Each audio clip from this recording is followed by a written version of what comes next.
go. So I'm here with my bonus son Papi over here, and last night we actually took the time to watch the new series that came out from Ryan Coogler. That's a Marvel series actually, but he was the writer of this particular one, and that is the Ironheart series. Y'all calling me crazy when a beer been balling all day like Brady. When I got back from Wakanda, I felt stuck. To bring my ideas to life, I need cash. Look at your savings, yeah. I've been hearing a lot of back and forth about that. It's been a lot of different views and opinions on that, but we're gonna get into that today. So what I want to start out with is I just kind of want to ask you, like, what is your like overall viewpoint? Just like, what was your first impression of this? Okay, what you mean? Well, I seen, the original Iron Man and Black Panther. It just seemed racially DEI. So like you saying, like, it seemed like they just did it for diversity, like. Yeah. A lot of people feel like, as it relates to it being a female, people respond better to seeing these like strong, extremely strong female Black characters, and that was the draw. Like, that's the thing that, I'm sure that he probably banked on to kind of get people to watch the series. As it relates to the concept though of it as a Marvel series, do you think like it measures up as it relates to that? 50%. Okay. Well, Marvel has been slipping with their films, and I believe with the Ryan Coogler, the whole setting was more like stereotypical. In my opinion, there's a good side to that and a bad side to that, right? The good side is, I would say it was definitely relatable, because overall, I feel like just from what I saw from the trailers and also what I saw from actually watching it, I felt like it had an element of being very relatable as it relates to like Black people, yes, but also young people. It was very much so relatable in that sense, I would say, as it relates to like young people culture. But also that's kind of the downside of it, because it was very trendy in, what I'm saying, all the expressions and stuff like that. You have a lot more of a modern take on a lot of different things, as far as gender, as far as, race, and all of these different things that you definitely see in this whole thing. It's very social media savvy, clickbaitish a little bit, but I do think ultimately that it was good. I felt like it was good overall. I think that there's a lot of different stuff to it as it relates to why he did it different than how he might have done stuff with Wakanda. I think the timing of this is interesting. So check this out. Because he just came out with Sinners not that long ago, as it relates to the whole thing with the FBA culture and him putting more of a focus on that as far as her being a Black girl from Chicago, instead of doing the doing a movie that was more focused on Shuri, because I think that's what he wanted to do at first. Mm-hmm. But however, I do know that he got a whole lot of praise from, people who consider themselves to be FBA after he did Sinners. You know what I'm saying? Because they felt like, yeah, this is for us. And so I think that it was very opportune timing when he did this one. It couldn't have been Shuri. Right now, it had to be Riri, because he's really getting in good with, the whole movement of the FBA movement and everything. And I think that made a difference as to why he chose to do it this way, rather than kind of having to be more of a Wakanda thing.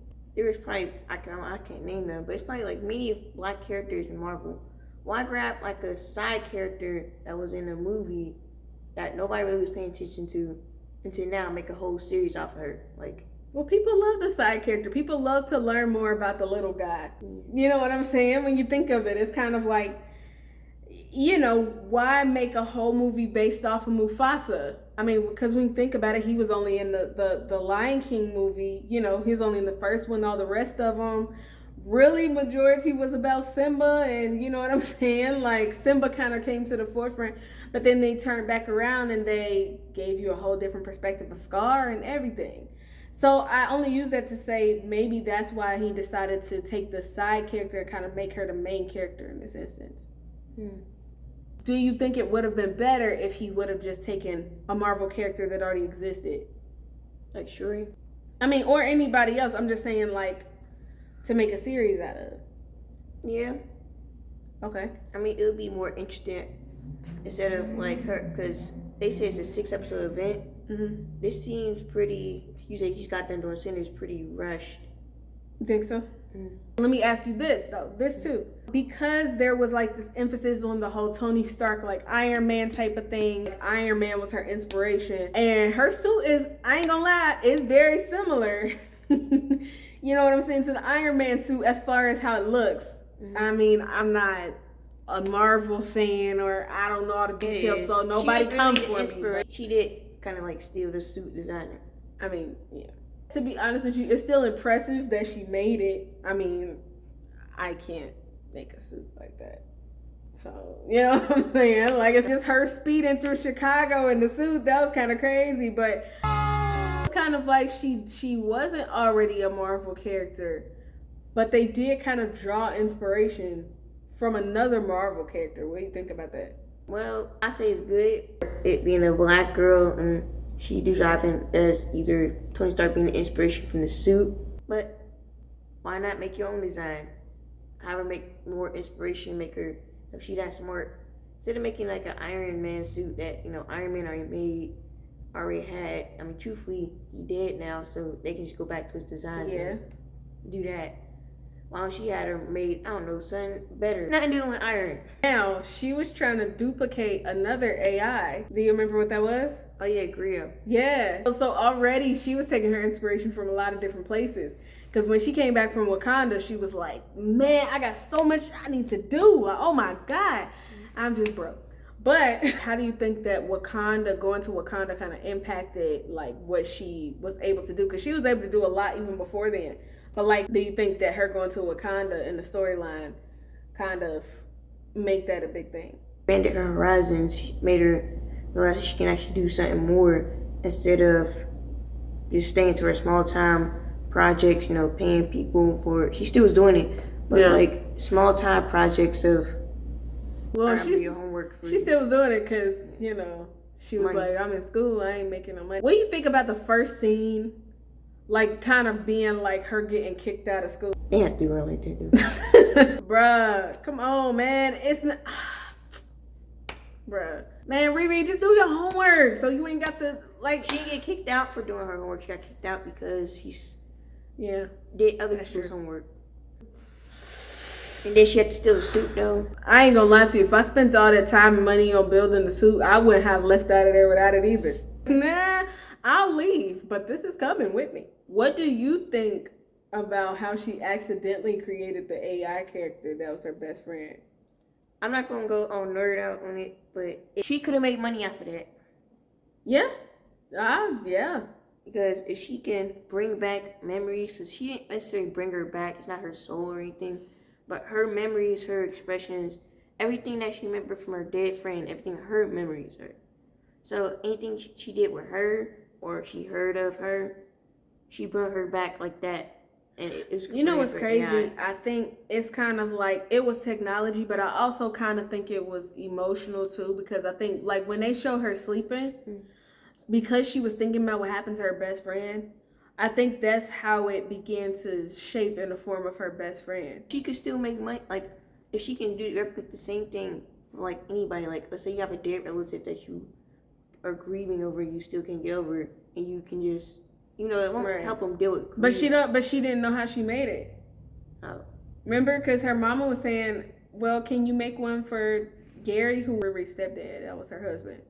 And she was like, I don't know how to do that, because she didn't do it on purpose. And remember, because she was freaked out. It was crazy because the AI really was hyper realistic. Like, you know what I'm saying? Like, she had her friend's little emotional tendencies. That's why I say if she could learn how to replicate that tech again, she would make millions or billions off of, you know, having your relatives build AI. Yeah. And you know the grief factor of like you never get truly healed from it and not want to move on, but it's still, I think people care about that. What do you think about the Dream Team? Not that. These low lies. Because it was a collection of different people inside of this team. Well, that's a pretty good team. The hacker, basically not the same as, but they more of like, we go in there and disrupt the security. Even the security like ultra weak, got no guns or nothing. Just easily just throwing knives at them.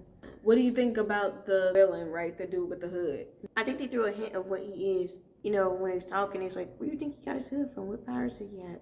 It's like, we think he got from, I forgot what they said about the store or something. And they said, well, we think he wrestled it out for a demon. Not today, Satan! And then even at the end, where he started where like the demonic noises start whispering to him, he's like, who did this to him? Because, you know, Riri killed, she didn't say mean to kill him, but he died in the chamber. Mm-hmm. He was like, this is a whole new story. We don't know what he is. He's a wizard, though, right? We don't know. I mean, he can go invisible, but he probably is a wizard. Something like that. Yeah. Just kind of see these veins and stuff on his back, and it's like, bruh, What the fuck? you want to handle that? What's going on, man? This scene zoned me out when the dude was tattooing on his back. I was He was just crazy. covering up on his He was face. trying to cover it up. What do you think about the white guy, as far as his father being the mentor of Tony Stark and everything? I think that was a ploy of Disney trying to milk the Thing storyline for the last time. Let Obadiah Stane die in peace. He was only meant for Iron Man 1. Come on. I'm having a son. They never said that, and they waited like 10 plus years. They gonna add that he had a son. Did Tony Stark know about him? Because she could have just took the stuff home, never saw him again. What other elements of the movie, like, or the show rather, kind of stood out to you? You get to know more about her, the character Natalie, where she got shot in a drive-by. Her best friend was trying to help her out with her suit before she went to Wakanda and everything. Because I'm pretty sure she went to MIT, never called her mom or anything, because she was just trying to avoid the whole situation. Mm-hmm. How some people deal with grief, right? Like, some people are just go into depression, everything like that. Some people go into work mode. They just shut down. They like, hey, I just got to keep working. Like, oh, I know, but I know you're probably sad. No, I'm not sad. I'm just fine. I'm fine. I just got to keep working. Kind of like what Shuri did. Yeah, kind of like what Shuri did. That's actually, I would say, yeah, that's actually a good example. She didn't deal with her grief. She just ignored it. And I see she didn't really care because she sold the car that they got for her stepdad. So overall, last thoughts as it relates to the show. DEI, Rush, Disney slop. Yeah. It way better back then. I mean, the storyline's pretty good. I ain't gonna lie. Ryan Coogler and everything. Disney in their prime, they used with their movies, they used to be cook up. This is slop. Slop. Don't sound attractive at all. Slop? Ugh. Rush slop. Because I never even heard about this Ironheart until now. Have you? I've been seeing the advertising probably for about the last 2 weeks. See, Something like that. ain't nobody talked about it. You never, oh yeah, we got this new Ironheart movie. Like, it's a sad movie, you know, just to keep people entertained for now.